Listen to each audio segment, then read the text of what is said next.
Samantala, tuloy-tuloy ang mga hakbang ng DPWH sa pagtugon sa pagbaha sa Bicol. Isa na po rito ang paglilinis ng mga creek at iba pang daluyan ng tubig. Yan ang ulat ni Floyd Brenz.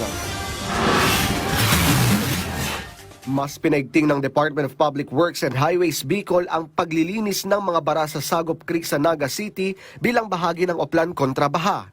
Kabilang dito ang pag-aalis ng mga naipong basura, putik at iba pang sagabal sa daluyan ng tubig para mapabuti ang agos at maiwasan ang pag-apaw ng ilog sa mga karatig na komunidad.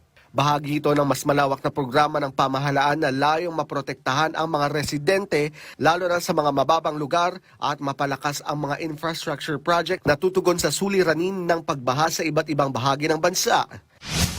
Ipinag-utos ni Pangulong Ferdinand R. Marcos Jr. sa DPWH ang pagtatayo ng steel bridge para palitan ang delikadong bridge na ginagamit ng mga residente ng Sitio Aklian at Sitio Panluan kabilang ang tribong Mangyan. Ayon kay Secretary Vince Dizon, layunin ng tulay na mapadali ang pagtawid ng mga residente, maprotektahan ang kalakal at produkto ng komunidad at paghatid ng mas matibay at ligtas na infrastructure na kaya rin pagdaanan ng mga motor.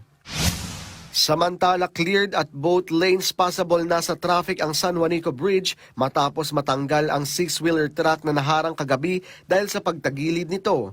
Agad na rumesponde ang iba't ibang ahensya kabilang ang Philippine Coast Guard, pamahalaang lungsod ng Tacloban, Traffic Operations Management Enforcement and Control Office, Philippine National Police at Department of Public Works and Highways Regional Office 8 sa pag-aalis ng truck para maibsan ang pagsikip ng trapiko. Floyd Brenz para sa Pambansang TV sa Bagong Pilipinas.